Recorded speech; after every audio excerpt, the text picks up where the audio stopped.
right, I'm going to intro our next guest shortly. We're just going to let more peeps flow in here.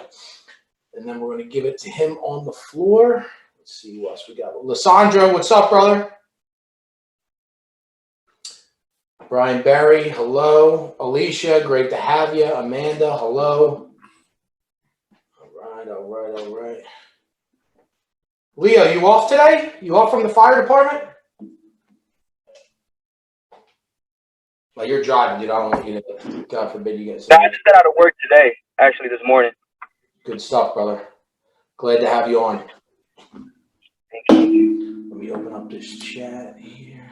Boom, boom, boom. All right, here we go. More flowing in here. Happy birthday, Tyler. Yeah, happy birthday, bro. Thanks, guys. We got Jeremy hopping in here. Hoff, what's up? All right, and Casey popping on. All right. What's up, Hoff? Ninja Warrior, how are you?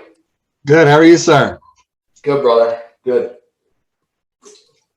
Who was the one?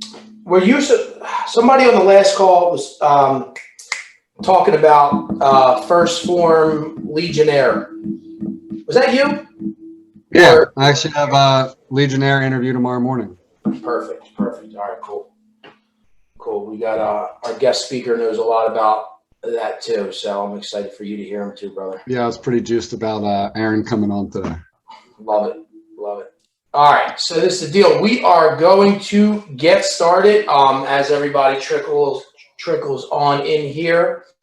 All right, guys. So for those, obviously, that have been a part of the Harvest a while, you guys hear me speak a lot about the Arte Syndicate, right? So the Harvest is kind of it kind of gets you warmed up, and eventually you'll graduate to what is called the Arte. And there's around, I don't know, probably around 2,000 members in the Arte right now. And you guys know who runs that if you're in this group. Andy Priscilla, Ed Milet, and we did have my buddy Brad on before. And our next guest is out of 2,000 people, right? You guys know how successful and the influence that Ed and Andy have. These are incredible human beings. This next guest was actually personally recognized by them. Not only that, out of a community of 2,000 entrepreneurs, and these are all over the place, like all over the world, he's one of the leaders of the whole Arte. So this is important. Outside of the business aspect of everything that you guys are going to learn, but just how to get the most out of the community, how to do a community the right way. I know he's very passionate about this too, and this is going to help you guys when eventually you graduate to the Arte or wherever you go. You guys will know how to do this stuff at a high level. But when I asked you guys before, throughout the community, I always ask, what do you guys want to know about? Who do you want me to bring on? A lot of you talked about franchising, partnerships, expansion. And immediately the first person I thought about was Aaron because, and I shared with you guys before, he's got one of the fastest growing fitness franchises in history. And I've literally seen it happen right before my eyes. And I've been a part of Arte for about, 2 years now. And I've just been seeing it happen. It's been crazy.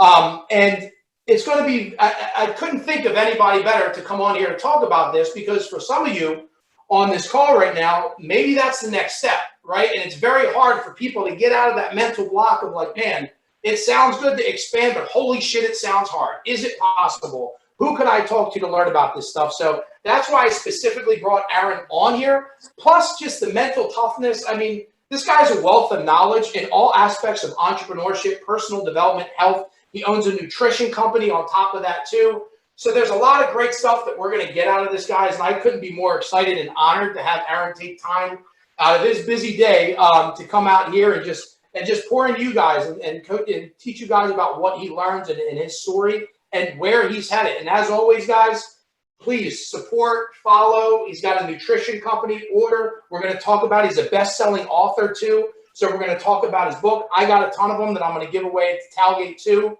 So Aaron, thank you so much, man, for taking the time to be on this call and pour into our community here, man. We're very excited to have you on, man. Thank you. Yeah, man. Thank you. Guys, the biggest thing that I like to do when I come in and talk to groups of any kind is I try to rifle through most of the bullshit that every other speaker does, which, oh, I grew up this, and I like, fuck off, I don't care about any of that. Really, what you guys probably care about is how the X's and O's work, which most of the time requires Q&A, right? So the benefit of me, and I explain this when I'm selling a franchise, right? But the difference between me and some rich trust fund baby, right, is think about it like this, right? Because I grew up in the service industry. So, I was a bartender for 10 years. I worked in restaurants for probably 15, 16 years. And if you had two choices of who you wanted to partner with in a restaurant, would it be the dishwasher or the son of the owner? And what I mean by that is the dude who started as a dishwasher, who then became a prep cook, who then became a line cook, who then became a sous chef, who then became a busboy, who then became a waiter, who then became a bartender, who then became a manager, who then became an owner, and then became a multiple owner, and then built his own restaurant, and then built a second restaurant, and then built a third and a fourth, and then started franchising restaurants. Would you rather learn from that guy or the guy whose dad owned a fucking restaurant? Right? So the reason that we've been able to grow the way that we've grown is because that's how I literally built everything, right? As I started as a personal trainer. I then went to group fitness, which is what I'm in now.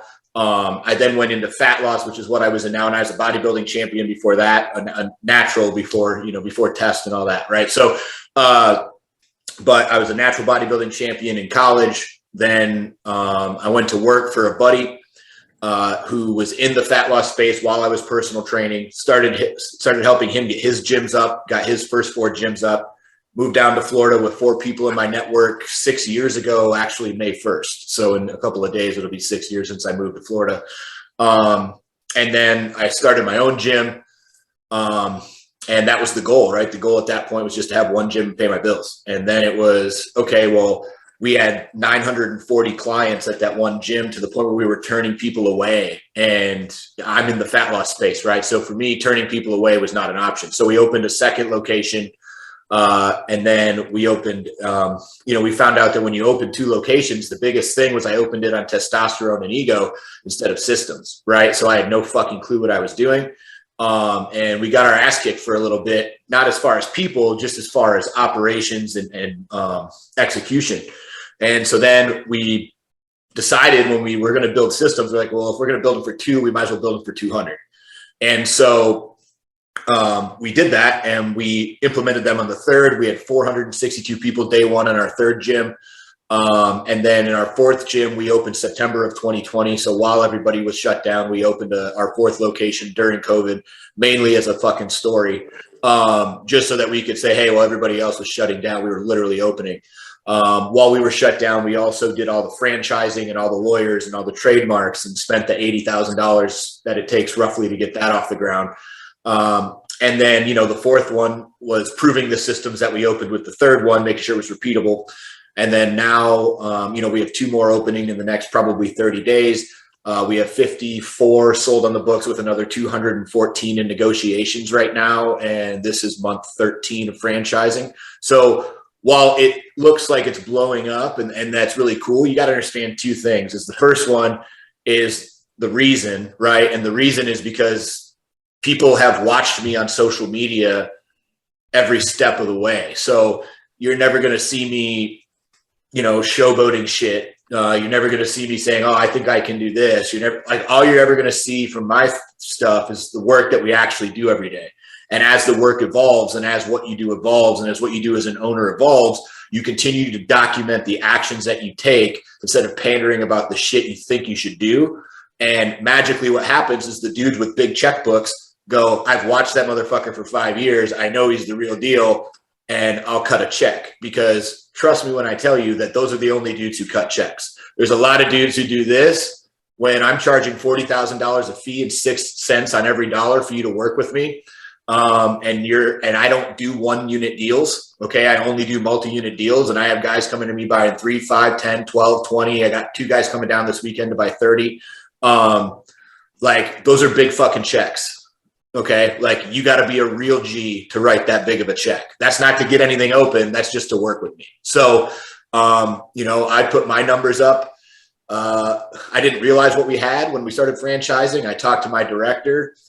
He works, he's been in franchising for 30 years. And he said, dude, your item 19 is twice as good as Orange Theory. It's twice as good as F45. It's twice as good as Fit Body. It's twice as good as Burn. And your bottom lines are 2 to 3x theirs. And your build out costs are less than theirs by up to 50%. So I started at that price. And as we grow, my prices will increase, obviously, as we proved along the way. But that's just the right way to do shit. And people, like you can hop on board, watch them whenever you want. But, that's kind of the backstory of where I am and what I've come from and what we're working on right now. But the biggest thing when it comes to what I want to have you guys do is I'll get through whatever Devin wants me to go over. But basically after that is, if you guys have questions on expansion, where you're at, what your next step should be. Is franchising right for you? Is franchising not right for you? Because most people don't know. And again, I got a PhD in this shit during COVID when we were shut down because I didn't have anything else to do, right? And even though I live in Florida, thank God, we were still shut down for 11 weeks, and that's with Daddy DeSantis. So, some of my other friends got fucked much harder. So we put our COVID numbers on our item 19, and then we went to work. So Devin, what else do you want me to cover? So the first franchise, right? You're talking about the numbers in your first gym were crazy. Like that, a ton of clients. So listen, there's a ton of gyms out there. Not many of them have that many members, right? And that quick. What do you think it was that made people flood to your gym?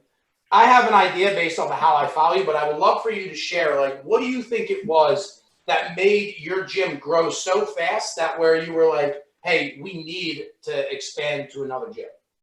Well, dude, to be honest, I knew how to, from day one, I knew what to do, right? So like, if you could get me to day one, I had proven that I could put asses in seats, right? So where I grew up was a small town in West Michigan. Me and my best friend, he started a gym up there and had me come in. It was a town of 10,000 people total, right? And in 8 months, we had 770 members in a town of 10,000. So we had damn near 10% of the population of that town working out in our facility in 7 months. When we opened the second one, we had figured out, I had like 100 people signed up, and then we got it to 500 something members to the point where we had to expand the gym in like 12 months.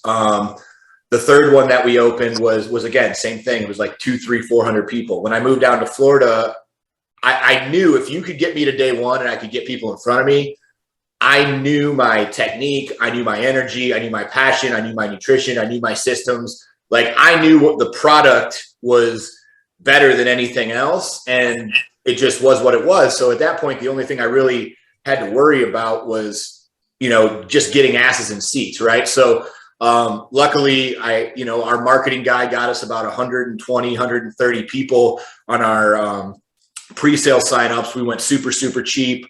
We did live orientations, but even at the first orientation we had, I had a lady, she ended up being a member for 3 years, but she was like, well, in the middle of my talk, I have a very unique style of speech, right? Where I'm very blunt and forward with people. And so she was like, well, I'm not going to give you, my credit card. I don't know who you are, blah, blah, blah. I was like, all right, then you can get the fuck out.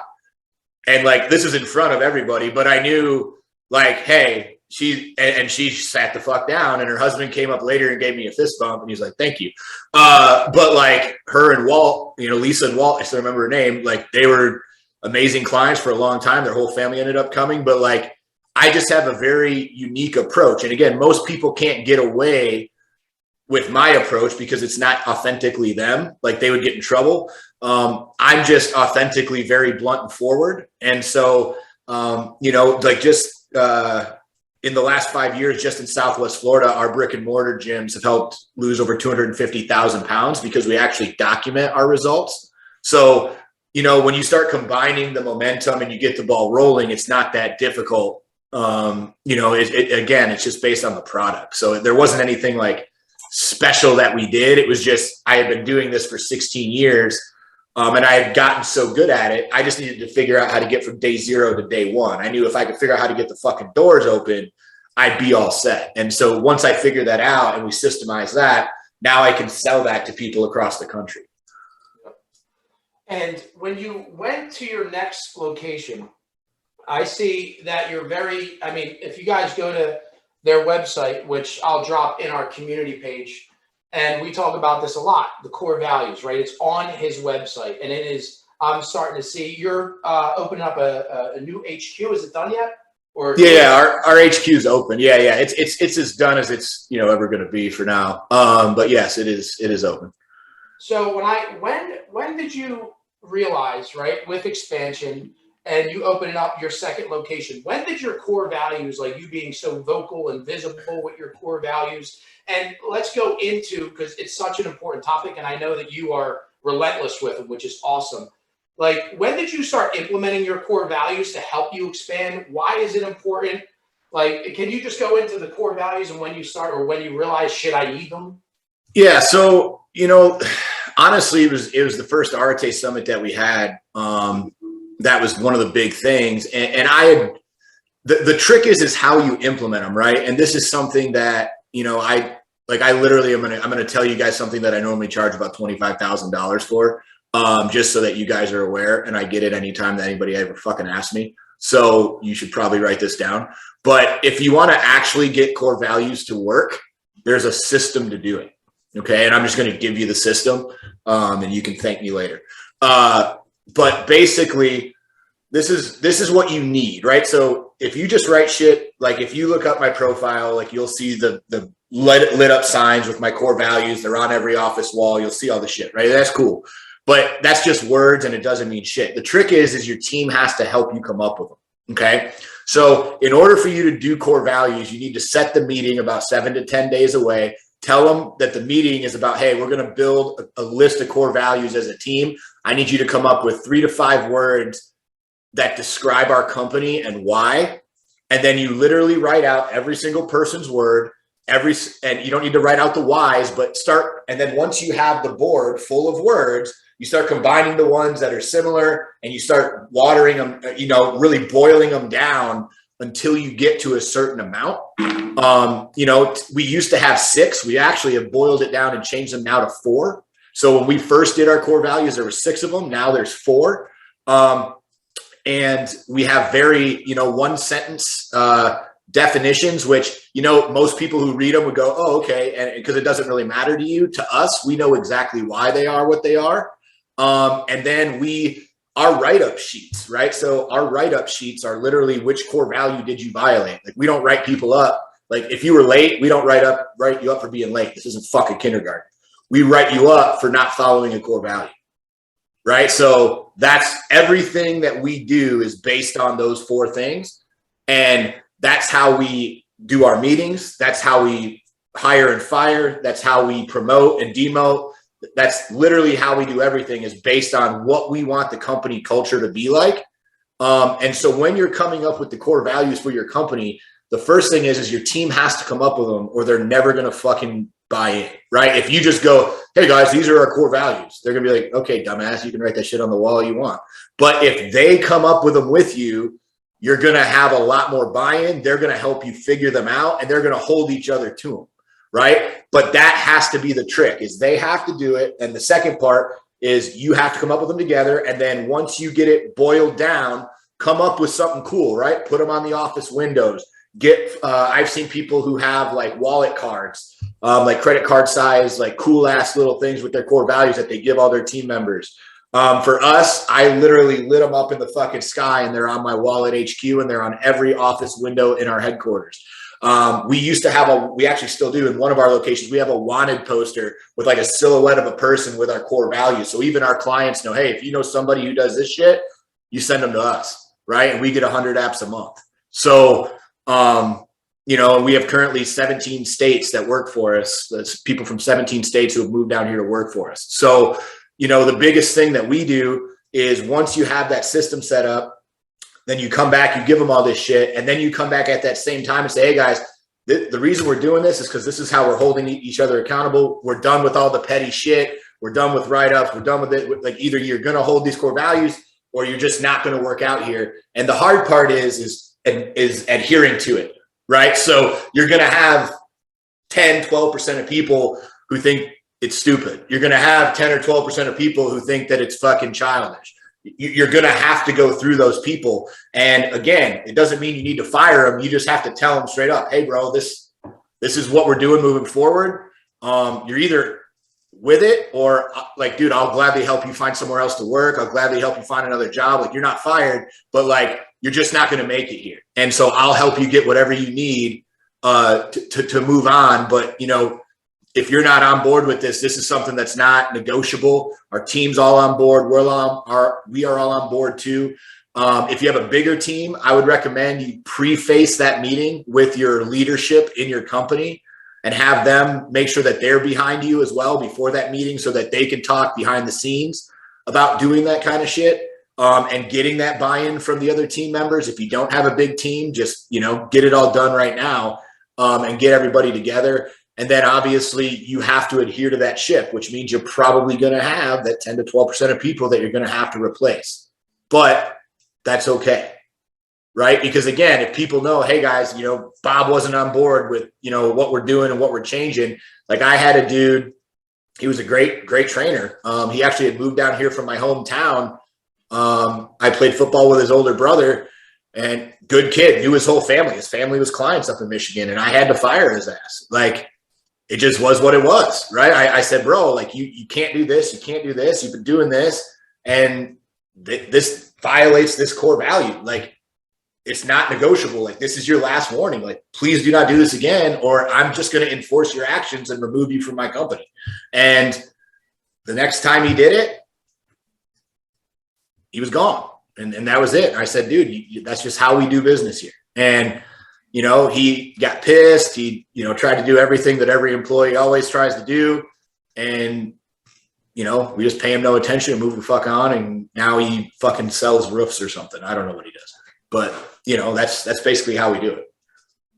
Well, it was very interesting to hear you say when you were, and this is one, guys, don't miss when he's talking about this. You heard the word hire, you heard the word fire, accountable, like everything that takes to run your business is around these core values. And I want you guys to not miss that. But it was interesting to hear, and this is very important, when that person was not following the core values, you come across, right? And you can correct me if I'm wrong, maybe at some point, but you come across where it's like, yo, you fuck up, you're gone. Like, yo, you violated, you fuck you, see you later. But it was interesting to hear you say, you know what? I'll help you find another job.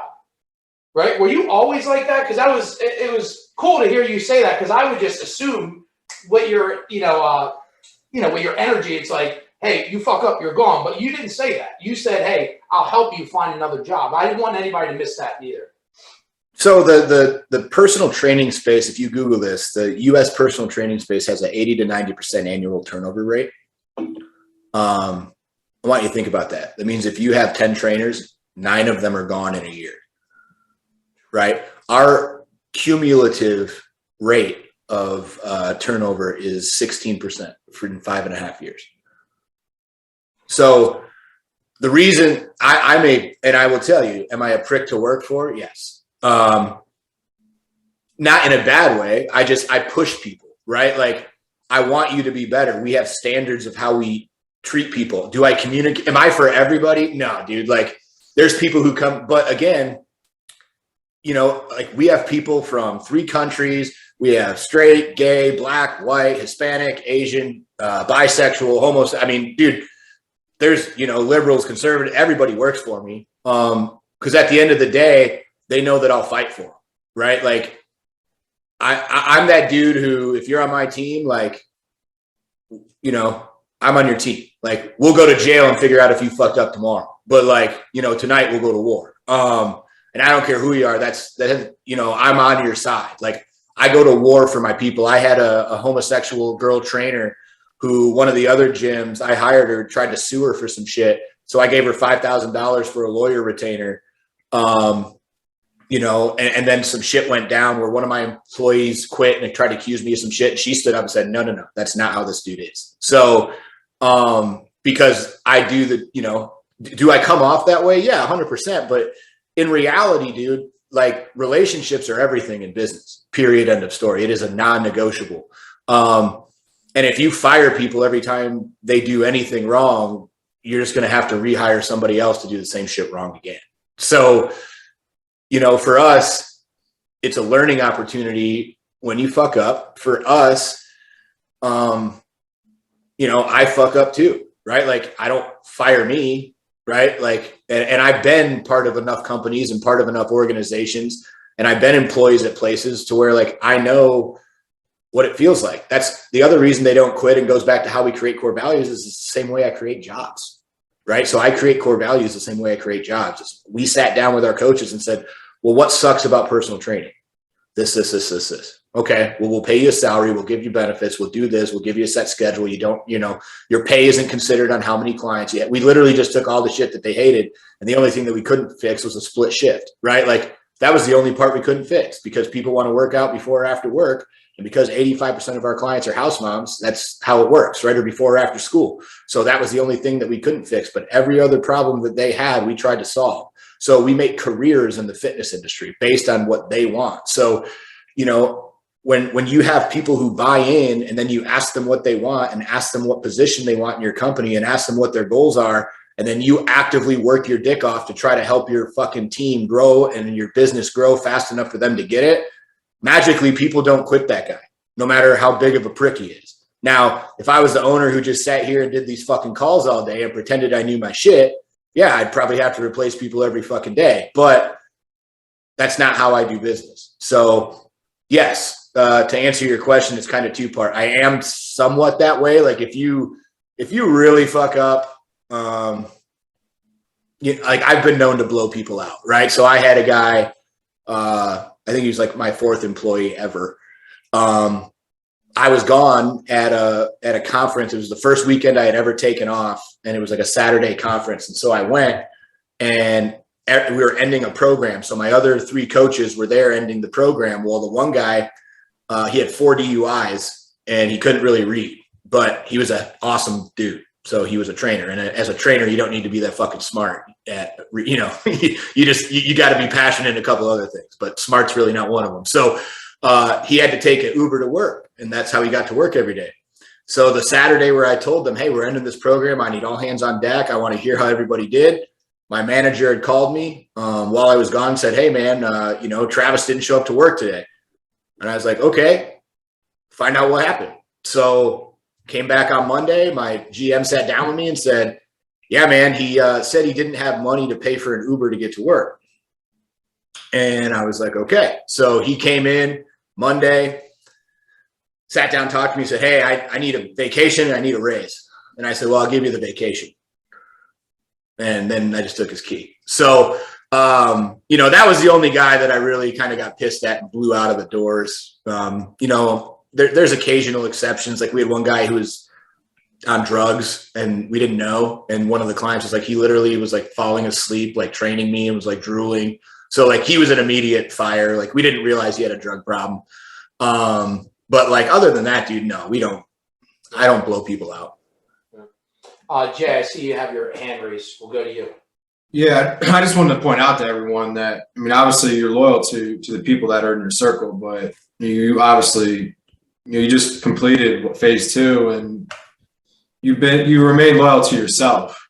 You know, you obviously had a lot of shit going on there, and you completed it no matter what, and displayed that. So yeah, people might have different values than you have per se, but they know if you're in your corner, or they're in your corner, man, you got their back. So that's just something I wanted to point out for some people that may not necessarily follow you that I've noticed. Yeah, well, I mean, dude, that goes back to the same thing though, right? Is you lead through action, right? So like, we had a call, you know, I work with Ben Newman. I don't know if you guys know who that is. He's the Alabama mindset coach. He's a personal friend of mine. He did this 30-day program with us. It was our team all did it together. And, you know, ended up being like 5 of us who finished, right? And there's more people who had to do 75 hard first, obviously couldn't do a phase.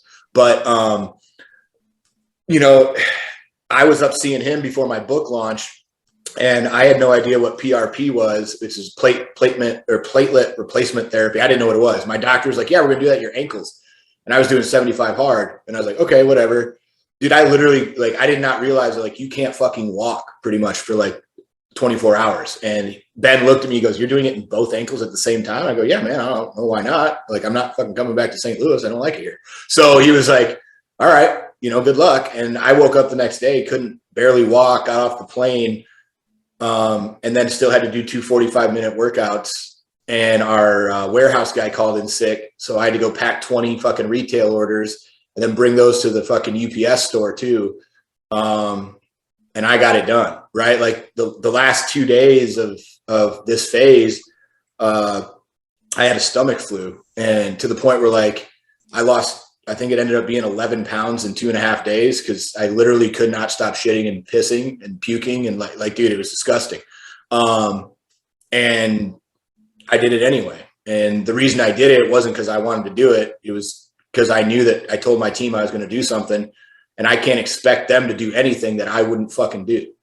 And, that's where I think a lot of guys fuck up leadership, right? Is if you want something done, just start doing it at a relentless level, and then hope that they do it 80% as hard as you. Don't just tell them what to do, right? Like, because your team's only ever going to be 80% as good as you are at whatever it is that you do. So if you can raise that 100% even a little bit, it just makes that 80% that you get out of them better. So the more that you can show the way, it is going to make them go the way.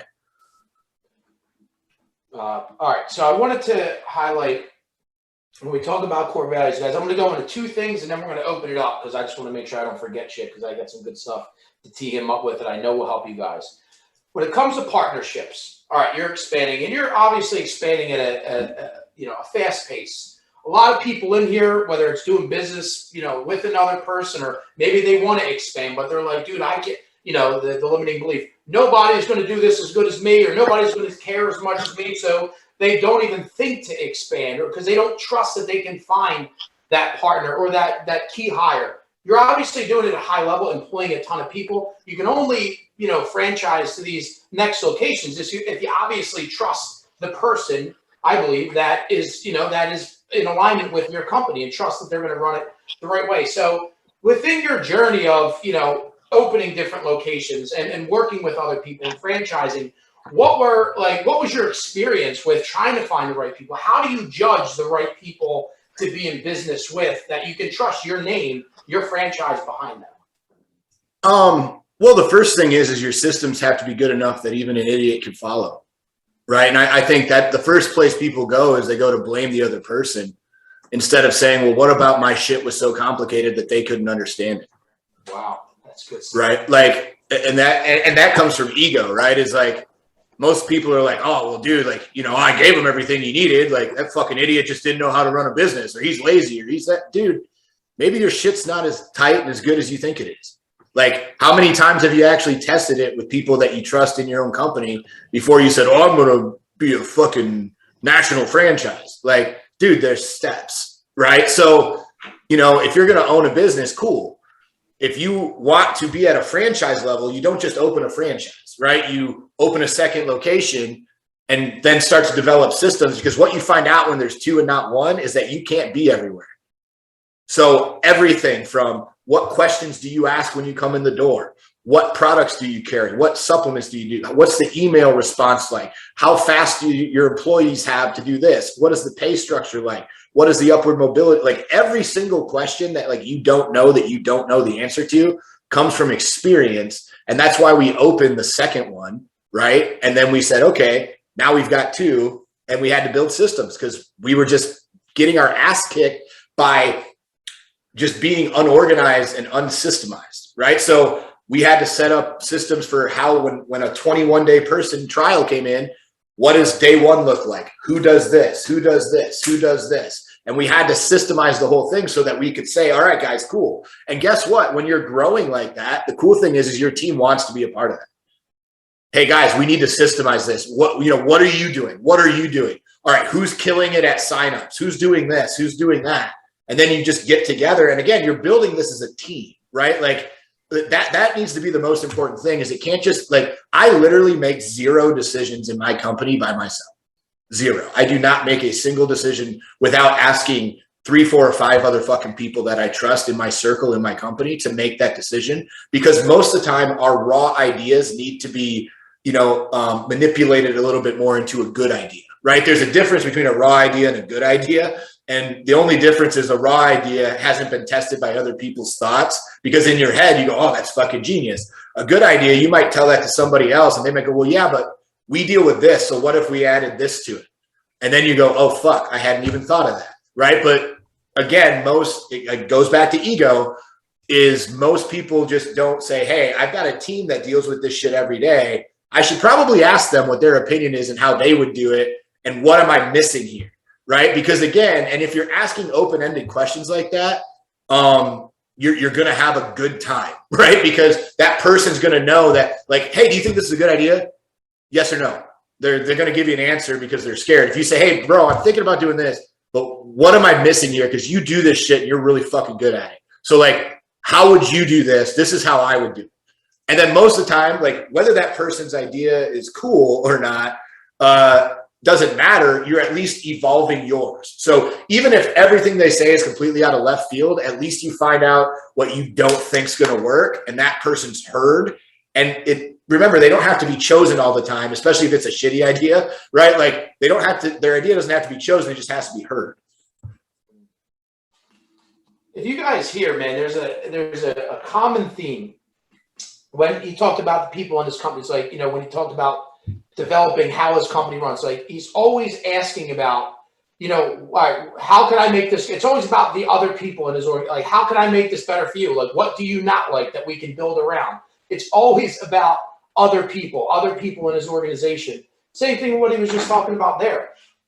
It's removing the ego. It's asking your team, asking your people. And it's just cool to hear, man. It's just cool to hear somebody at your level just consistently, and the self-accountability too. Like, that was like, damn, that's a fucking great response when he was like, well, when I talk about who I'm partnering with, I got to make sure my shit's easy enough to where they can't play. It's like holding yourself accountable to where if it doesn't work, it has to be my fault in some way. How could I get better? How can I make this idiot-proof? How can I make this as simple as possible? And it was almost like it went back to him. He brought it back to him if a partner didn't work out. So it's just cool to hear that stuff. And that's a testament to why I feel like you're getting so far fast, I believe. And it's just really good at stuff. You got to remember too, with partners, is in what I do now, at the level we're doing it now, it's not something that like if you called me tomorrow and said, I want fucking 10 franchises, it's going to take a minute, right? Like, we've got to disclose documents. You've got to go over this. We've got to get this. We've got to have a certain waiting period. Everything's federally audited. Like, it's not like selling a car, right? Like, you ain't walking out today with one, right? So what it allows us to actually build that relationship. And during that process, you're going to find out if that person's the right fit, or more importantly, and again, everybody can be the right fit. More importantly is what problems is that specific person going to run into that you're going to have to solve. So for instance, in our systems, one of the biggest things is because 99% of our owners are investment owners, right? Their number one problem to solve is operators. So when we're going back and forth on how it's going to work, who it's going to be, blah, blah, blah, blah, blah, we go over that and we just say, hey man, listen, if you have a great operator, this is what our other franchisees are doing. They have great operators. There's one guy over here who didn't listen and just paid me a bunch of money to not do what the fuck I said. And magically, he's the one struggling. And so what we did is I told those guys, I said, hey, listen, this is what you're fucking up because you don't care, because you're not doing this in a timely manner, because you have nobody who's doing this, this, and this. So you have two options. You can keep losing money, or you can hire the operator to come in and run this play for you, but they're going to cost you money to have, right? So but when you do that up front, and the more you learn about, hey, this person's going to open 20 of these. Okay. Does he want one of my people? Right? Like, I'll give you one of my people. I don't give a shit, because I've got 100 more applicants at the door and I can train these motherfuckers on a factory line, right? Like, we know how to take good people and make them great very easily. It's part of our hiring systems. So, when we're coming up with building people, like, there's different people. So like Brad, I'm assuming you were talking about Modric. Yeah. Yeah. He's coming down this weekend with another buddy to look at literally buying Philly, Virginia, and Maryland. Okay. So Brad's a great friend of mine. Brad is a great operator. Brad has a ton of experience in the fitness space. Do I think that Brad is going to have trouble finding people? No. What's Brad's issue with having a big deal and making a shitload of money under the PFIT brand? Currently, capital, because he just bought a $500,000 building. Luckily, I've got a list a laundry mile long of guys with fucking money who want to just be investors if they have a fucking operator and a dude who's running shit. So all we do is we're pairing people with the solve to their problem. And that's the biggest thing is if you just start a partnership because you like each other, you're a fucking idiot. Like, no offense, but like, I don't have any business partners. I have franchisees. The only business that I'm operating as a partner with is our Kids Lives Matter charity with Sean Henry, but like it's a 501c3 and none of the money's ours. So like you know what I mean? Like it's not like a real business. Like I don't want to say it's not a real business, but it's not the same thing as a for-profit company, right? So, and it's not our main thing, right? Like, that's not how we make our money. So I don't do like, if I was going to pick a partner, they better have something more than cash, right? Because I can go get cash anywhere. Cash isn't something that's hard to find. Like, what are you bringing to the table? Now, if that's all that I need, cool, but what is that cash worth? And that's the other thing where most people fuck up partnerships is they think cash is some magical thing that's worth 30% of the company. Bitch, you can get an SBA loan for 3%. You can go to a fucking loan shark for 10. Don't give up 30% of your company to some idiot whose sole purpose is he's got cash, right? Like that's the dumbest shit I've ever seen in my life. And 99% of the time when people do that, they end up getting held hostage doing 99% of the work for a small portion of their company. You don't give up equity unless you know that that person's solving a certain problem for you. So if I were to start a business tomorrow and Chan's was like, you know, my marketing guy was like, hey, I got this company I want to start. I'm going to handle all the marketing. I want you to handle, you know, systems and hiring and culture. Done. Okay. What's marketing worth? Cool. What's this, and this worth? Cool. And we debate that out, set up the partnership agreement, and then we would go into business. But where most people go is, oh, well, I like Bob. And, you know, Bob does this and this really well. Well, cool. But if it's the same shit you do well, you're still going to have the same problems in your business that you need to solve, right? So don't do business like it doesn't make any sense to do business partnerships that way. And what ends up happening, and the reason that most people do this, and I literally just had a girl who finally got rid of her partner, even though before she started, I told her not to fucking do it because I knew this was going to happen, but she did 99% of the work. And this dude had like 2 things that he was good at. And I was like, you're not going to use those things. Don't do this. I said, do it yourself. And the reason that most people do it, and this is exactly what she said to me, was I feel safer having him with me. It was like that safety of if there's 2 of us, then I have someone to lean on. Well, yeah, but you're kind of dumb because if you don't believe in yourself enough to begin with, you shouldn't fucking do it. Like if you don't know that what you're doing and that you can't execute it by yourself, don't ever get into that partnership because again, the alien abduction rule, right? What happens if that motherfucker dies on the way to work tomorrow? Like what, you're just going to shit all the stuff away? No, dude, like you have the ability to do everything by yourself. They might bring shit to the table, but you need to understand that you have to have the ability to run the entire thing by yourself or you're in a bad partnership. Yep. And that's probably going to piss some people off. For those of you on this call, right, there's a lot of people right now to where you're probably thinking to yourself, well, I'm not looking to franchise. I'm not looking to expand right now. A few things I want you to take from this call is just one, I'm hoping that this opens up your mind to think bigger. Right. And some of you, maybe you have no business. You don't want like that's not success to you having a bunch of like you just want this and you just want to keep this one thing and stay here. And that's fine. And that's totally fine. But I want to share with you when Aaron was talking about the restaurant industry. I used to be in the pizza business and I went in with a mentor of mine who I chose to do this under. And this is a guy, if you're from Philly, you guys know you should have heard of Rob LaScala. This guy owns around 30 restaurants, right? And this guy, the one thing that I always loved, I'm like, damn, man, this guy owns 30 restaurants all over the place. He has time to spend with his family. Like I watched how he ran his life and he had so many restaurants. And then I also knew other people who owned one restaurant and they could not leave the restaurant ever. And Rob was, just making tons of money. And it was all based off of systems, processes, and he could just expand. And the reason why I share that is I want to open up your mind. Like some of you, whether it's you own an insurance industry, there's some gym owners in here. Like I just want this call to potentially open up your mind to know like, hey, this guy's about to have damn near close to 100 franchises, right? And I know a lot of gym owners who cannot, one of my good friends, he cannot leave his gym.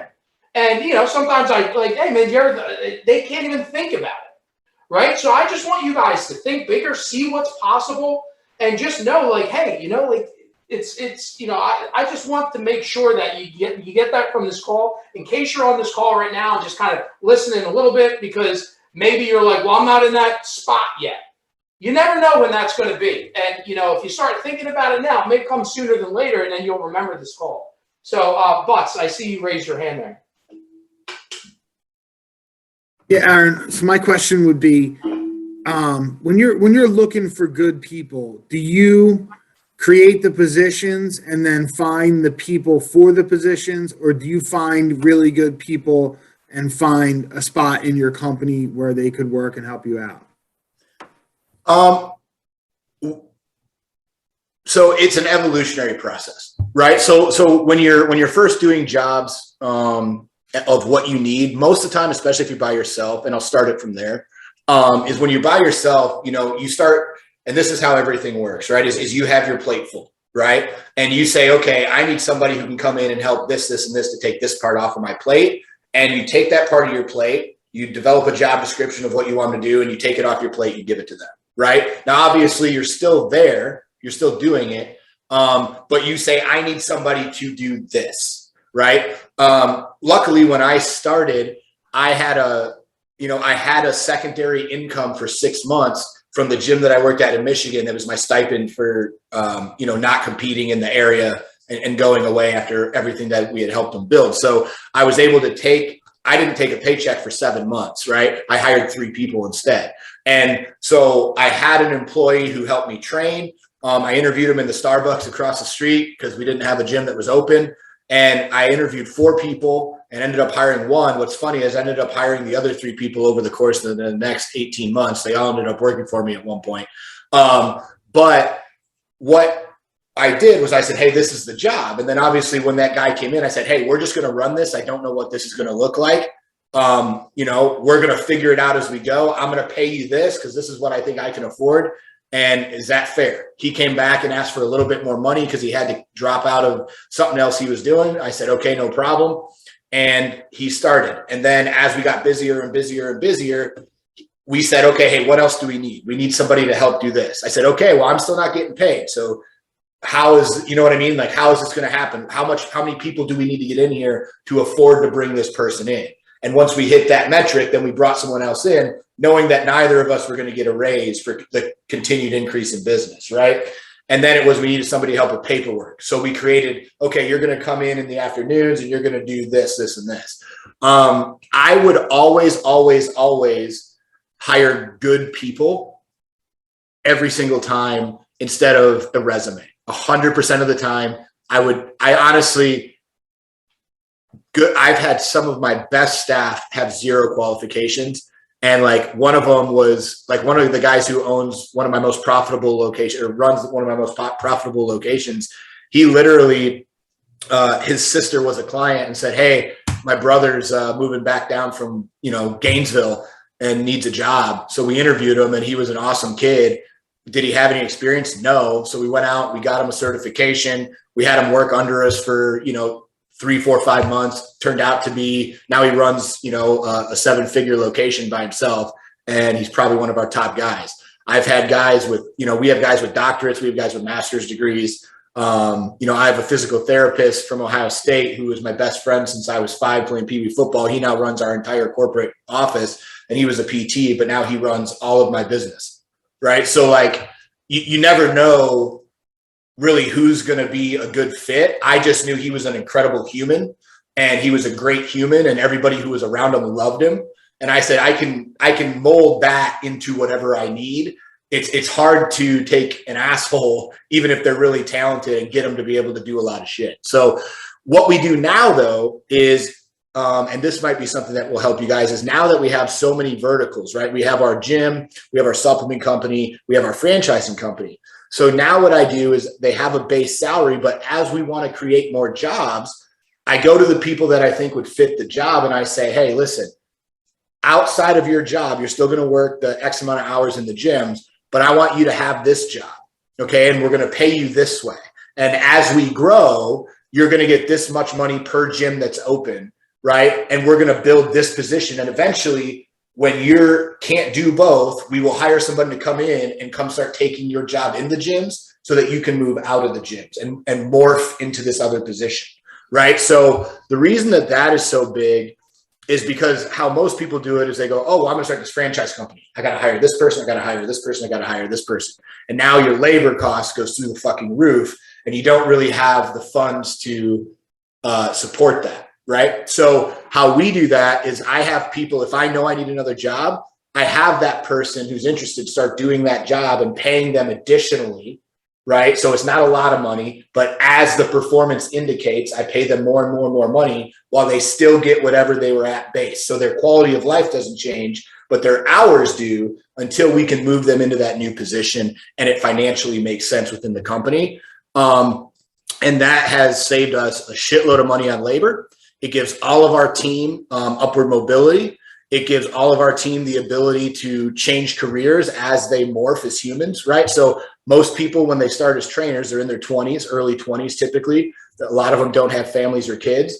Well, what happens to that person who, because in the last year, 3 of my team have had kids, right? So that person now, as their kid grows up and starts going older, doesn't want a split shift anymore, right? They're going to want a more of a normal, stable job while their kids in school. So the next evolution in your business needs to be, how many great people do I have? What is the evolution of their life going to look like? And then how do I create careers for that person so I don't lose great human beings? I have them with me for 20 years, but their quality of life and their job description may change over time, but they're always going to be part of our company because they're a great person. And that's something that when you know you're getting good at the game, when you start looking 10 years down the road at what does that employee's life look like?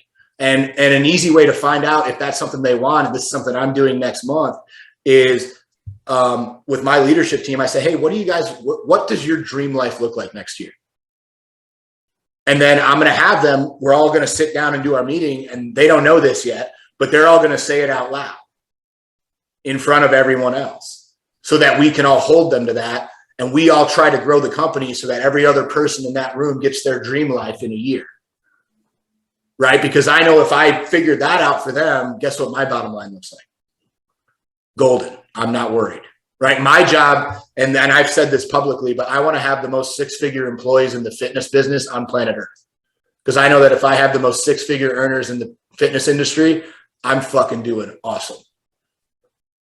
Right? So everybody who works for me, I want them making 6 figures. Obviously, there's certain positions that will never happen. So now it's the evolution of that human and what else we can have them do to help grow the company and the brand and everything else, and what their ideal life looks like. And magically, when you line those things up and you start making progress to those things, those people don't leave.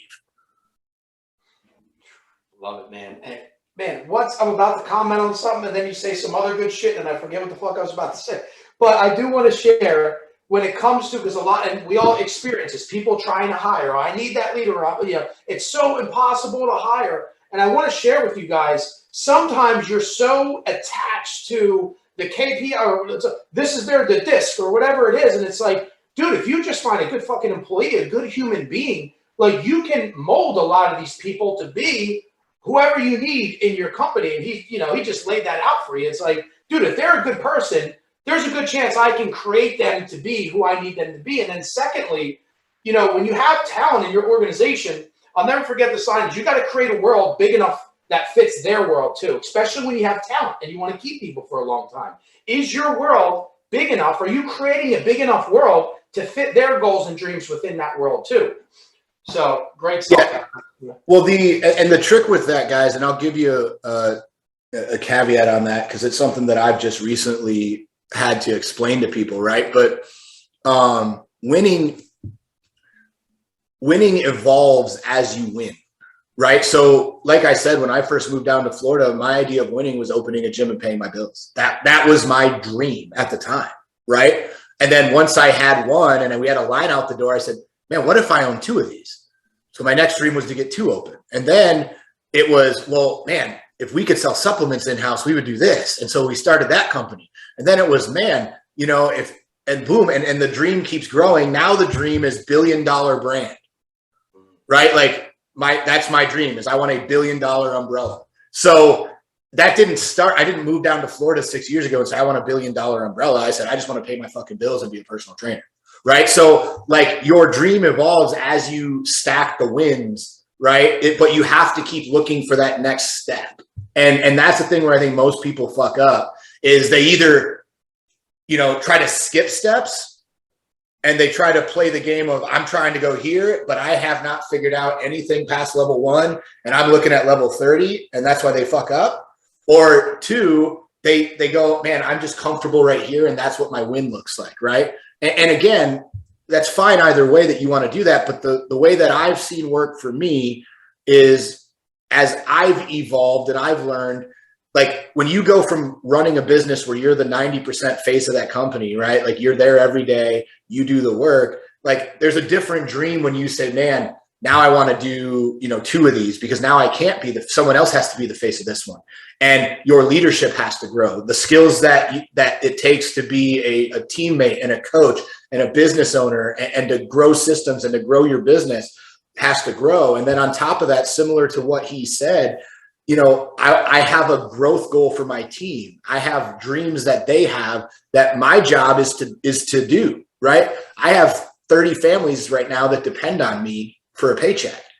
You know, you think you got stress and you got pressure because you got to perform for your fucking 18-month-old. I got one too. And then I got 30 more, right? Like, because if I fuck up, one of my best friends who are on my team, the people that I love and see every day, they don't pay their rent. Right. So something that I'm working on right now in my office is above my door, and I don't go in there enough. That's why it's not up yet. But I'm going to have a picture of every single person who works for me and their family above my door so that when I look up, I know what decision I'm making it for. Right. It's not for the bottom line. There's not going to be a picture of cash. Right. Like it's going to be a picture of, hey, this is Dylan and his wife, Erin, and his brand new little baby. That's who this decision is going to fucking really affect. Right. So is this the right decision for the families that work for me now? And is this the right decision? You know, if I want to be $1 billion brand, how does this kid get to send his kid to whatever schools that they want so that they don't have to wear masks? How does he get to tell his wife, who's a nurse, she don't have to go to work anymore because he's good? How do I make that happen for him and his family? Right now, there's onus in that, and they obviously have to walk that walk. But dude, if you guys aren't constantly doing this shit for your people and constantly holding yourself to the realization that that's somebody else's someone, right? Like imagine, I know you guys have a parent that you love or a grandparent or a kid. Like that person who works for you, someone else's fucking baby. Someone else loves that motherfucker and thinks that they're going to change the world. And how awesome would it be to meet that person's mom who works for you and they go, man, thank you for changing my child's life. They're such an inspiration now. Right? Like to me, you know, there's very few things that I appreciate more than the lives that we save, the literal suicide notes and things that we get from people who say, I was going to kill myself, right? Or hearing from other people's families of saying, thank you for pushing my husband or my wife or my girlfriend or my boyfriend to be so much better. I know that it's not always a pleasure to work for you, but you make them better by working there. And if I can do those 2 things, I promise you, God's going to take care of me. That's leadership right there, ladies and gentlemen. Dude, once you learn how to speak from Ed, I'm like about to fucking cry. I'm about to like run through a wall. I don't know what the hell I'm about to do right now. But that's leadership, guys. And it's making it bigger than him. And obviously there's a lot of people that would be sitting in his seat right now and be like, dude, I'm straight. Like, I'm fucking killing it. Let me throw a fancy car on fucking social media and just, you know, and just fucking put the life out there. But he has things in place to keep him going. He's talking about putting his, like, most leaders do not do that, man. So it just just take this stuff to heart, guys, because when you want to grow and expand, these little, success leaves clues, like these little hacks that he's putting, in his office or whatever else that keeps him performing at a higher level. And it's always about other people. He's making it bigger than himself, man. Whenever you do that, you just fucking go further, faster, man. So let's go to Justin. We'll go to Jay. And then I want to talk about Aaron's book. So Justin. Oh, awesome. Aaron, thanks so much for your time, man. Your energy and everything has been fantastic. So I run a payroll company. We've been in business for 11 years. 2 years ago, finally hired the COO that I've been courting for years. He made a huge impact on our business. We then hired a director of ops, same thing. So this past year, we more than doubled in size. So we're now up to about 48 employees. Seems like every week we're adding more people onto the team, which is fantastic. And this past year, because of our growth, we decided we were going to go out and buy another payroll company. So instead of the franchise model, we're going out, we're looking to purchase other companies. Because kind of to your point, we found most payroll companies are started by sales teams. They're terrible at operations. They bang their head against the wall for years. They get kind of run down. And then, we kind of try to be that saving grace to come and scoop them. So my question for you with that is, we've started to go to these different payroll conventions, and we host masterminds there just to kind of get everybody together, talk about what's working, what's not. But we're really there to hear the pain points because we're looking for those people that are talking about that they don't have the team and they're just having issues. But I wanted to see where else would you or how would you position yourself to ensure that you're not missing these opportunities to be kind of the first, the top of mind for other companies when they are getting ready to sell, or just to kind of be present. So, as they're beating their head against the wall and they see what we're doing, that they know that we're an option. I mean, there's a couple ways to do that. I would probably do it in a twofold approach. Is obviously, first off, the way that you're doing things isn't broke, right? So like how you're doing it right now is obviously working if you're growing at the size you're growing. I think one of the things that people always try to do is, oh man, how can I do this faster, right? Like that's always something that we try to figure out. And realistically, if you're growing at 100% rate a year, in 10 years, you're 1,000x, right? So I want you to think about that, just in the term of a decade instead of the term of a year. It might make it seem a little bit more palatable to you.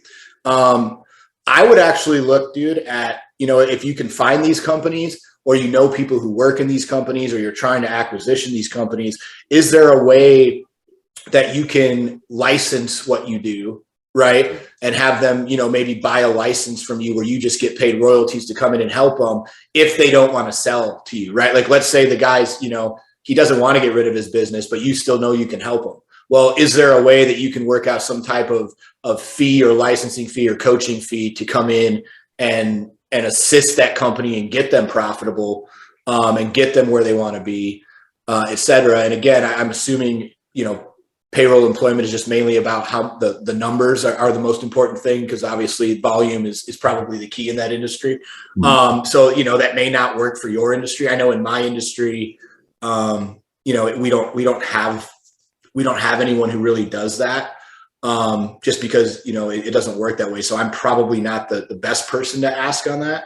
I would just say if you're growing at that percentage, maybe be a little bit more grateful about it and realize how awesome of a predicament you're in. Is, I'm growing so fast that we have people adding every week. Like, dude, that's the goal of most people. So I would make sure that the people that you do have, they all probably came from somewhere. And especially as you get more and more notoriety and more people from inside of the industry, they'll probably have more and more connections to places they used to work. And that's probably a great referral business inside of your own employment. Maybe give some type of kickback inside of your employment. If guys came from other businesses, and you say, hey, where'd you come from? Why'd you leave? Well, who is the person in charge over there? Right. And you start getting that list of people. Well, hey man, if they end up coming on with us, dude, I'll give you, a kickback on that deal or whatever. Right. And making it advantageous to your team to go out and recruit too. So that's one thing that I do inside of my companies is, when I have people who come in is, hey, you can sell supplements. We'll give you an affiliate code. Hey, if you want to, we're working on a deal with Ed on some other stuff, but like, if you want to help us find franchises, if you ever find somebody and they sign up, we'll give you this. We always try to, do what we call the golden handcuffs in our company, right? Which is they're making so much money just being affiliated with our brand and employed by our brand that even if they leave, they don't just leave their job. Now they left all that ancillary income as well. So how do you make more income streams for your employees to help you with that problem is something that you may be missing as an easy way to not grow too fast and still utilize the people that you have to, find extra referrals and revenue. That was great. That's our big thing. To your point, we don't have a big sales team. We're very heavy on the operational because we like that steady growth.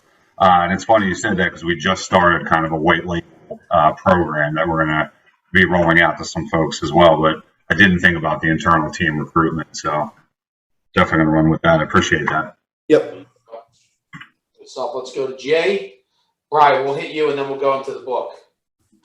Going back to systems, what's your system to create them? I would assume, obviously, you're collaborating with your team to create them. But once that is done, is it just become very simplified to like a one-page document? And then what's the accountability from there? So with systems, dude, like I think the part that most people screw up with systems is you should always be finding ways to make them simpler. Right. So when we run, and the number one source of things that people don't use is their client base. Right. So when we do a 6-week challenge, for instance, the end of the program, we have them fill out a Google form. They put their before and afters. They put all their weight loss and all that in. That's how we tally the 250,000 plus pounds, right? It's all based on this document. But what we also do is we ask for feedback on their coach, feedback on their program, rate it, what they would like to see us do more of, what they would like to see us do better. And then I have my GM every quarter reach out to 12 random members and just see what we could do better. Right. And it's for no other reason than to get that feedback and to make sure that our systems are actually giving the product that we're trying to give. Right. Because remember, it's not about reality. It's about the perception of the client. Right. So if they don't feel that they're getting what they need, well, what could we do better that fits within our budget, our model, and our, systems to be able to do that? So when you're doing systems, I think the number one thing is, implement it, right? And figure out what problem you're solving with the system, implement it, and then ask for feedback on that implementation from the actual client and say, hey guys, if 8 out of 10 clients said this, well, we should probably fucking work on that. If one client said something about it, but everyone else loved it, maybe it wasn't a big deal. Right. And I think that's something that a lot of people miss is they don't ask their clients how they're performing for them. Right. Because they're afraid that the client might be pissed. Most of the time, the client's actually excited to give you feedback on it. Right. Like I had a guy call me about something the other day that I thought was weird as shit, like some business. I ended up talking to the guy for 25 minutes. He was like, hey man, I know you just ordered this with us. I just had a question about the ordering process. What did you think about this? We just started it and I didn't know what you thought about it. And I was like, oh, dude, I didn't even think about that. I was like, it seemed to, we had a conversation for 15 minutes about it. And I was like, is that what you do all day? And he was like, yeah, man, I do 10 of these a day. And I was like, that's fucking G. You know what I mean? That's shit that most people don't do because they go, oh man, what if the client's pissed? Or what if the client's going to cancel if I call them? Or dude, the client's going to cancel if you don't call them, right? If you don't give a shit about the client, they're gone, right? So how can you make sure that the systems that you're putting in make them better and make them simpler by talking to the actual consumer of the system that you're trying to create, right? It's the reason, for our franchise, I'll give you this for an example. What do most franchises charge the royalty for? Most people don't know the answer to that question, right? They're that's just for their systems, right? It's just a general fee that you pay for their systems. So people pay 6% to me because I'm the cool guy and I built the shit. Well, that's cool. And I wish I was really worth 6 cents on every dollar just to have my brand attached to you. But what do you get for that 6%, right? So what we did is we flipped the game. And so now in our system, we have somebody who's full-time back-end support. So if your admin's having trouble with billing, if you have any issues setting up programs, if you're having issues with our Google Sheets that we're using, if you have any issues with any of the systems on the back end, we have somebody that you can text or call 24/7. And that way the franchise owner doesn't have to do it. Their administrative staff can do it, takes another burden off of the franchise owner. Every single week, we do a team meeting with our guys, right? Our leaders of our team get together, we have a team meeting. So now, what do you think we do with our franchises?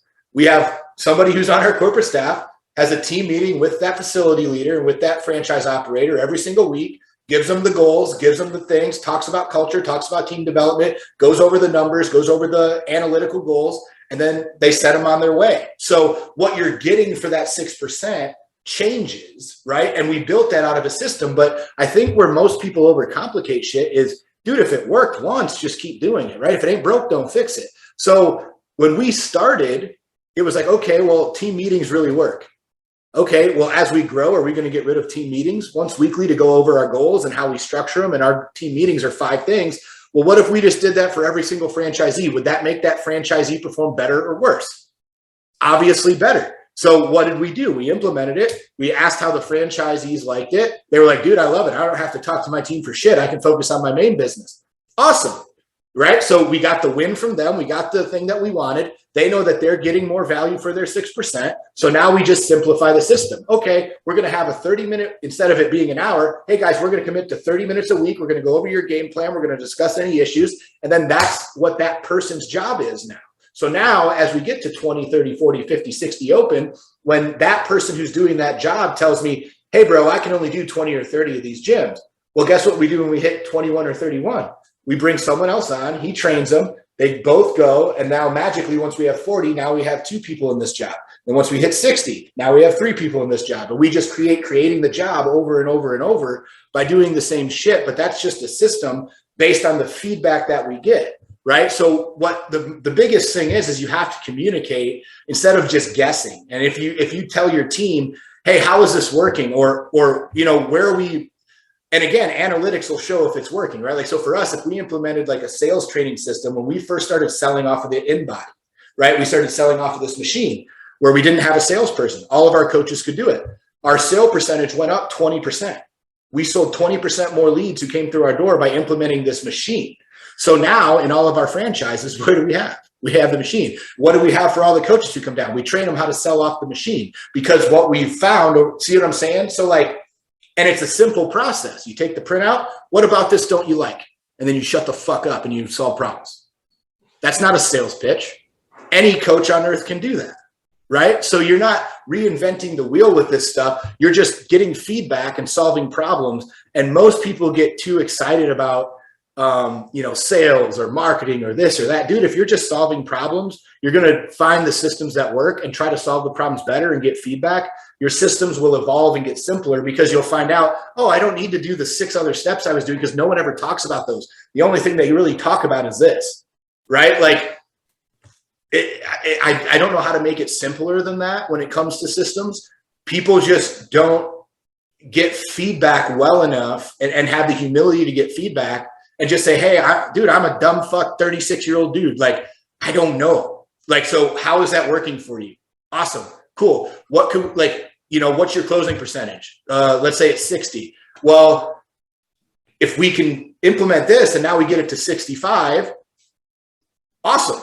Right? Like, so you know that your system's working at 5% better. So it's just really about measuring and testing and then getting feedback.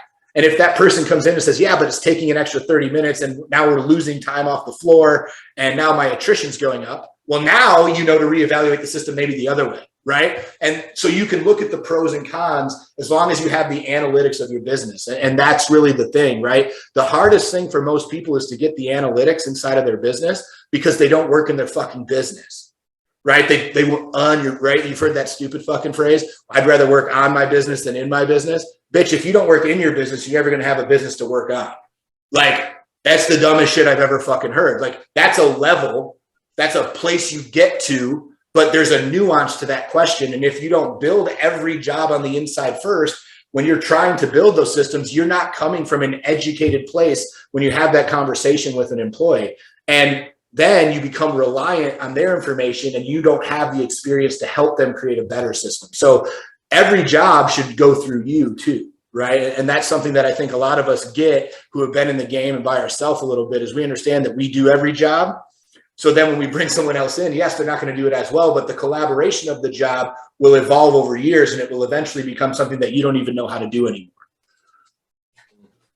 The humility to get feedback. And as we're sitting on this call, like, ask yourself, I could be doing a way fucking better job at that. I mean, we ask for reviews, all that stuff, but hey, am I giving calls? Like, think about that. All the people that are using your services, are we making calls to see? And he hit the nail right on the head when it was like, well, you don't want to make that call because you're worried that they're going to lay into you about something. Well, guess what? They probably will like you even more knowing that you give a shit about leveling up their experience. So that was a nugget right there for you guys to take into this week. Are we following up with our clients to see, hey, could we make this process better? Brian, we'll go to you, and then I got the book right here, and then we're going to wrap this up. Brian, what we got? Aaron, real quick, man, thank you so much for doing this, man. This is just powerful information. The one question I had, you were alluding to before about core values and things of that nature, motivating more so specifically like management, because now they're training people that are coming through the door.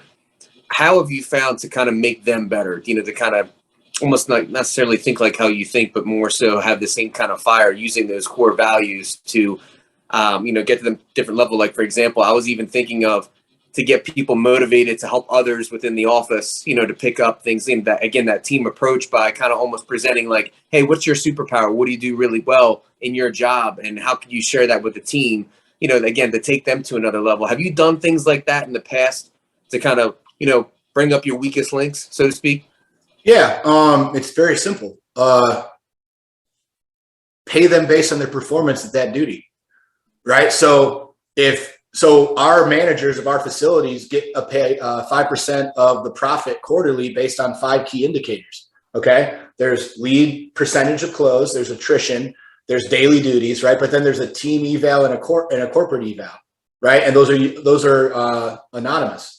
So if any of one of those go down, they lose 20% of their money for that quarter, right? So if their bonus was going to be 5-10 grand and they lose one of those points, that's a big hit, especially for somebody making 50-60 grand, right? So pay them on it. Now, when it comes to team development, that's part of, if that's something that you really want to have as part of your performance based, how do you measure that, right? And again, that's not a question that you answer. That's a question that you answer with your team, because that specifically, especially team development and team buy-in and things like that, if that's not figured out how you're going to measure that and how you're going to pay based on that performance with your team, you're going to get a lot of feedback that's bad, because it becomes a favorites and bullies game instead of, hey guys, this is how we're doing this. This is like, how would I, you see what I'm saying? Like, and you have to go to your team and actually figure that out with them on that one. But if you want to really measure the performance of something,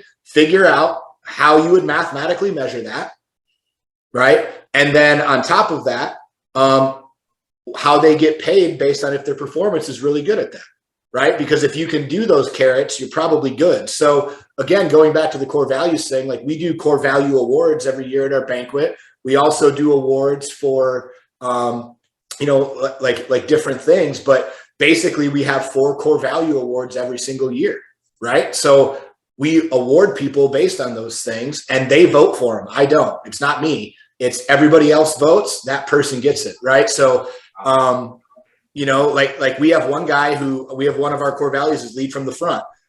The dude who's won that award has won the award 20 plus, like he's never not gotten except 1 vote in the 3 years, because the dude does so much and he just beats everyone's ass at that. And it's to the, like, I actually like try to get somebody to challenge him. Like, it's actually almost a downfall. The other 3 are much more competitive, right? So like, but like for us, dude, so I did this. I wanted my team to do more in the community, right?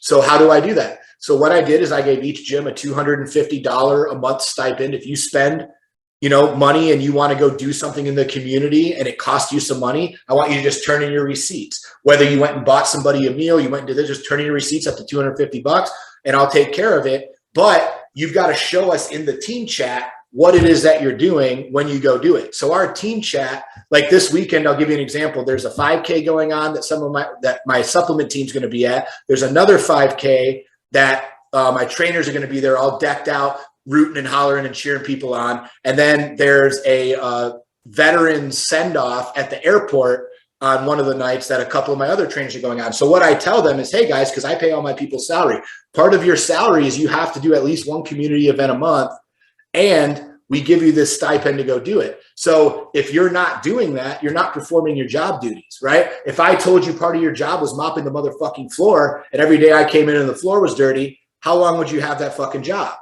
You wouldn't, right? This is no different. This is part of your job description. If you are not okay with that, please let me know and we will find someone who is.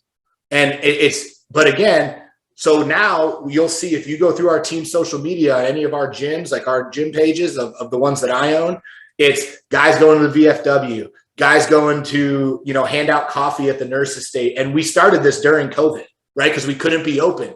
So what we knew was, well, okay, when we can be, we want to be the first place on people's minds when they're ready to get healthy again, right? It's not always about like our off season. We do an event for teachers. We do all this shit in the community during Christmas when nobody's in the gym. We wrap gifts for kids, right? We go out and do all these ugly Christmas sweaters and things. We raise all this money and then have our clients wrap the gifts and everything else, right? But it's about utilizing your down seasons too to keep your name on the top of people's minds when they are ready for your service, right? So little things like that. When you want to implement something, how are you paying for that performance? And then how are you implementing it so it makes it look like the people who aren't doing it are the oddballs out? And that's the other thing. So we have a team chat in our on Facebook, right? Our PFIT team page for just our corporate staff, where I tell them, guys, when you go out and hand out flyers, you post it in the gym.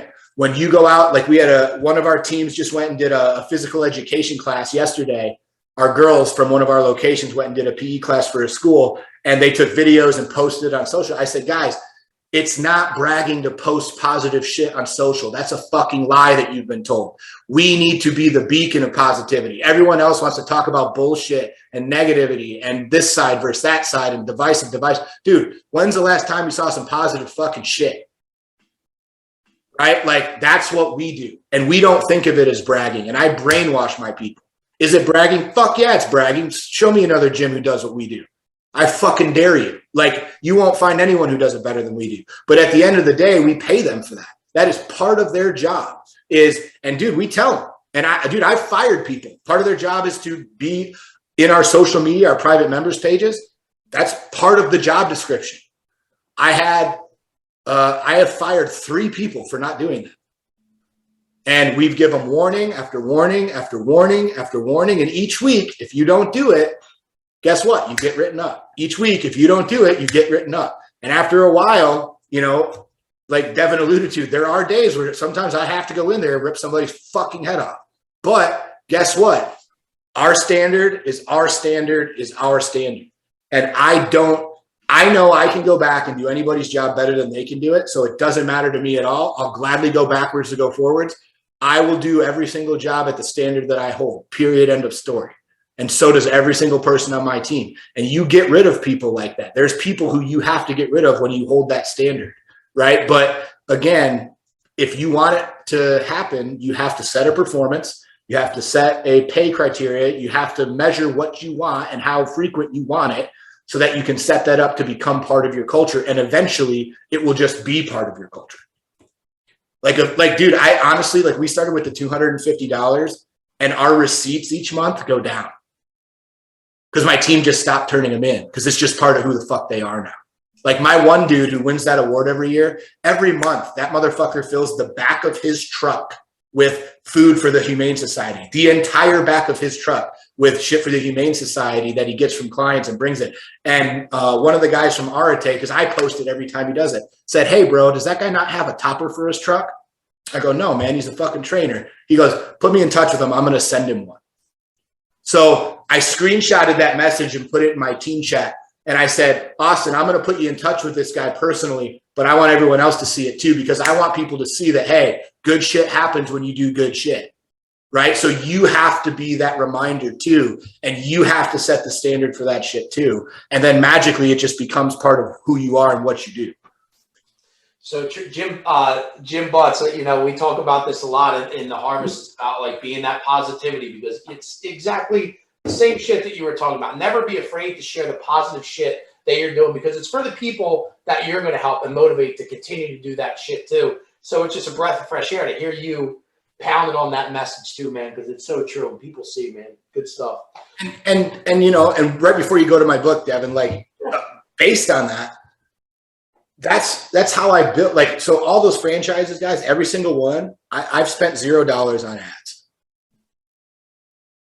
So all the growth that you heard about at the beginning of college, zero fucking dollars.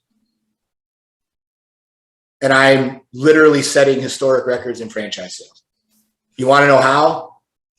By doing this shit every day. Dude, I know I hate social media. I promise you guys, I hate it more than you. I hate it more than you. There's no one on this call who hates social media more than I do. I promise you there's not. The day that I get my 9-figure buyout check for one of my companies, I will probably delete my social media. And it'll just be a picture of the check with my middle finger, because I literally hate it that much. But I understand the power that it has created in my life and the ability to show good shit and the ability to reward good people over time, right? The victims and the toxicity gets likes. The good shit and the positivity gets fucking wealth. It just takes fucking time. Love it, man. So when I first started this call, I talked about Aaron, his leadership in the RTA, becoming recognized by Andy and Ed. He also alluded to he's coached by Ben Newman. So first, I just wanted, Aaron, if you can go into how, you made a decision to invest in yourself. So we're going to talk about the positive and the negative of this shit, right? Which is why you wrote your book. How did it help you, as far as seeking out counsel, the right people, investing in yourself, for coaching with whether it's Ben and in this book too, you kind of talk about how to also be a good student too, right? Be good in the community, but also how to be a good student to a coach. And then, for those of you that are in this community, like I said at the beginning of the call, we started the Harvest when it was COVID, pretty much 2020. And it was just a community. We have, different systems every single month that we focus on, but it was just all coming together, challenging ourselves. We bring in these guest speakers, as example, to testament to this book, right? We're talking about franchising. I'm not running the call on franchising. Why? Because I don't do that shit. But what we do in the Harvest is bring people in that can help you. So as you guys graduate, and some of you are already doing this, and you come, it's man, this is fucking great. I'm learning from people. Now I want to go out into the world and hire somebody. This is why this shit is going to be very important to you guys. So Aaron, first, if you can just explain, one, how making that jump to hire a Ben or hire counsel, there's higher level people that helped you, how it helped you move forward, and then what you learned to where it's well, this is on the other end why I wrote this book, so you guys don't get what it's called burned. And I have a bunch of copies for you guys too, just so you know. Yeah. So basically, I've hired people who I shouldn't have. I've spent well over $500,000 in personal development without question. And when I joined Arate back in the day, there was 10,000 applicants, 60 people got chosen. It cost 50 G's. And we were about to buy a house and I had 2 gyms. So I looked at my wife, sat down, and she decided to allow me to, she said, you have to do it. So that didn't include the travel. That didn't include the airfare. That didn't include the hotels. So it was probably about 70 a year for the first 2 years. And then they opened it up to be reasonable. But that was the first couple of years. So the big thing was I had been to at that point every 10X conference that had ever been done. I had been to several other conferences. I had been to a Tony Robbins event. I had been to all these things. I had, started reading. I had become an avid reader, and I had bought some shit from some of the idiots on stage at 10X, and there was just it was a waste of complete money, right? So, what the trick is you don't know what you need. Right. So the book, what it does is it first allows you to self-assess your business, the amount of money that you're thinking of investing into a coach. And then the first thing it does is it tries to help you figure out where in your business you could invest that money and what could be the possible return if you didn't take a coach, but maybe you just invested it into a different branch of your business. Right. So that's the first step. And then the second step is, if you are going to hire a coach, how do you invest into coach? How do you find that coach in your specific industry or for the specific problem? Right. And I think where a lot of people mess up with coaches is they go, oh, I just want this coach because this person's cool. Right. Like Sean Whalen's fucking cool. Right. I just want to be in this group. Cool, man. That's if that's a reason, cool. But you don't need a coach. You can follow him on Instagram for free. Right. you know, if you think Andy Frisella is cool, awesome. You can go listen to his fucking podcast, right? Like there's a million things that all these guys, most of them do for free.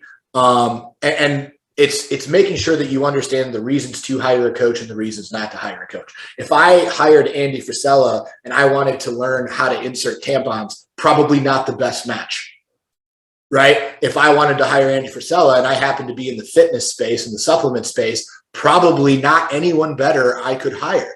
So that's why I went to him. When I hired Ben Newman, I hired him to help, like he works with my facility leaders and now works with all our franchise leaders as well. And gives them a special discount to work with me because of our growth and because of working together. And now is one of my great friends. But I looked at culture and leadership, and I said, you know what? I think I'm pretty good at that. Who's better than me? Nick Saban. Who's Nick Saban's guy? Ben Newman. Okay, what does he cost? And I said, I don't want to be good at culture and leadership. I want to be one of the fucking best. So if there's somebody better than me, I'll learn from. So I found Saban's guy, right? And now Saban's guy is my guy. So, you know, and he wrote the foreword of my book, right? And Stuman wrote the foreword of my first book, right? So like, you know, what you guys got to understand is there's levels to this. And obviously you don't just start with calling Ben Newman or you don't start with calling Andy or Ed, right? But based on where you are in your business, there's levels to where you start and what the problem that coach is going to solve for you, right? So when I first joined Arate, I had 2 brick and mortar businesses. I didn't really know why I was spending that money. I went to the first event, was scared as shit, didn't talk to anybody, was surrounded by dudes making 7, 8, 9 figures, right? Like, and it was scary as shit. I didn't say anything. And I got home from the first event. My wife asked how it was. I was like, oh, it's cool. We got to hear Robert O'Neill tell the Bin Laden story on 9/11.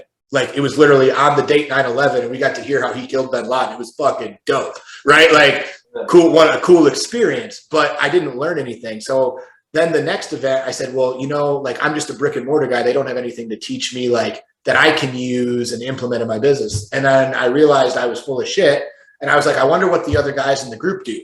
And that's when I learned the power of people, right? And I was like, man, I think I'm getting fucked on taxes. So I met a dude who does financing, and he ended up helping me get a new tax guy and do this. And my tax bill, even though I made the same amount of money in the next year, I made the same amount bottom line.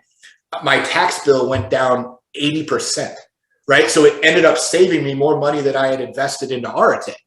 And then I met Stuman, who gave me my ghostwriter for my books. And then I met Chans, who ended up becoming my marketing guy and opened my 3rd location with 462 members and now runs marketing for my entire franchise. And then I literally met every single, most of my franchisees are people that I've met from Arate who have watched me grow and evolve and work and take what they say and put it into play. And the number one thing, guys, and the reason that Andy and Ed, I can call or text them anytime. Actually it's Ed's birthday today, in case you didn't know, but, you know, like for real, the reason I have them as friends now and the reason I'm on group text with Fleischman and Wagner and Ed and Nabavi and like all these guys and is because of I've proven myself each step. But what I do is I only hire the coach for the year. I don't do more than one. And what a lot of people do is they go from event to event to event, or they have 2 or 3 different coaches. They do all this shit and they don't implement it and find out what works. So then when they go back to that person the next time, like if Andy said, go do this and this, and then I just said, okay, cool. And then the next time I see him and he goes, because he'll remember what he told me, because those guys always remember. And I will tell you that they always remember. And hey, how did that go? Oh, well, I didn't do it. Right? You think they're going to help you again? Or if you go back and say, hey, Andy, last time you told me to do this and this. So I did this, we ran into this, and we did this, we ran into this, and now I'm at this and this. Guess what he does? Okay, well, now you just do this and this. Right? And you implement it in the work. Think of it from Nick Saban's point of view, right? If Nick Saban has 11 guys on the field and the left tackle doesn't execute the play, does the other 10 guys doing it perfectly matter? No, because the quarterback's going to get his fucking ass kicked, right? So if you're not going to take what your coach says and run it at 100%, that coach does not know how to change the play or adjust based on the performance of the player. So think of yourself like an athlete, right? If you're going to hire a coach, you are now the athlete. They are your coach. When they say jump, you fucking jump as high as you possibly fucking can. So that way, if they see something wrong, they can critique it. They can make your form better. They can help you, right? But if you don't do that, maybe they called the right play. You just didn't fucking run it. Right. So what most people do is they become these entrepreneurship douchebags who go from fucking 10X to Lions Not Sheep to MDM to this, to that, to this, to that, to this, to that. And they take pictures with all these people and they never implement shit. And then these people fucking laugh. Like they laugh about you guys who do that. I want you to know that. Like they laugh about you because they go like Tim Grover. I've been lucky enough to call him a friend.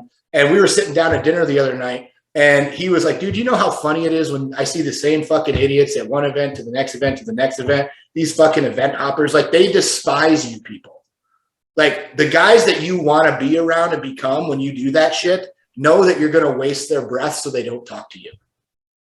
I want you to think about that. So what this book was built for is to help you not only improve your business, improve how to pick a coach, improve how you execute, but also to actually build that network so that people actually know, like, and trust you to do the shit you say and have some loyalty to the group, right? So like the other thing that it talks about too, and this is one of the main points, is I've been in RXA since its actual inception in the syndicate, not the accelerator. I'm one of maybe 2 or 3 people left, right? There's not many of us from the original OG days, okay? But the reason that I'm there and I don't go anywhere else is because people know that's the only place they can go fucking find me.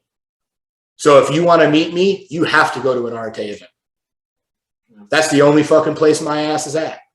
Because those guys have taken my business from 2 gyms to where I am now. Why the fuck would I change what I'm doing if it ain't broke, right? It's the same thing, Justin. Like, take where you're at now, extrapolate it 6 years out. You wouldn't change a fucking thing at that growth rate, right? So just keep, like, the problem is, dude, is you're going to come into 2 options. Is you're going to start making so much money that you go, okay, I can chill out, or you're going to keep reinvesting that money, and eventually in 12 or 15 years, you're going to be the fucking first form of payroll, right? Like, and that's what guys don't understand is, hey, like Andy has been at this for 23 years. When I'm at year 23, I promise I will get to where he's at before year 23. That, you know, but it's not going to be year 6. It ain't going to be year 12. It might be year 18, 19, 20, 21.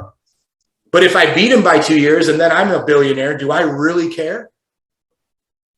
Right? So who am I going to learn from, and how are you going to assess that coaching? Right? So that's something that, you know, I've learned a lot, and that's what the book is about. It's a tactical guide to literally, and you can use it multiple times, right? To me, I wrote that book. There's no cussing in it, right? So I know that some people have not smiled this entire call, and it's probably due to my mouth, but I want you to understand that, like, I built this book to be timeless. It does not just address social media. It does not just address today. It addresses the entire personal development space and how to utilize it, not just be in it, if that makes sense. Okay. So, you know, and I wrote it so that literally anybody at any age, at any beliefs, anybody can read it. So there was a lot of edits, right? But it is cuss-free on purpose so that it goes over time, right? And that's really the big thing. Love it, man. Well, I apologize. We went over, but everybody's still locked in. So I was like, oh, he's still spitting fire. So, Aaron, listen, man, we appreciate you so much for hopping on. Again, guys, as always, share the call, share him. Obviously, I'm going to drop his new supplement company in there. I got a bunch of books. Obviously, order books. Let's support their gym. Obviously, if you know anybody looking in this space, hey, you know, ping them. Definitely follow them. And again, Aaron, thank you so much, brother. We appreciate your time, man. Yeah, thank you, guys. And again, if you want to follow me or see anything else, I'm typically Instagram's. My Facebook friends list is packed out, and so I don't really check that a lot. But you know, Aaron Nash 20. I try to post stories more than things, so I don't get shadow banned because Elon hasn't bought that yet. So outside of that, though, yeah, I typically post every day on Facebook, and then I'll do stories every day on Instagram. But that's it. Good stuff, man. You were awesome, brother. Thank you so much, man. Yep. Thank you, guys. Thanks, Aaron. Thanks, Dev.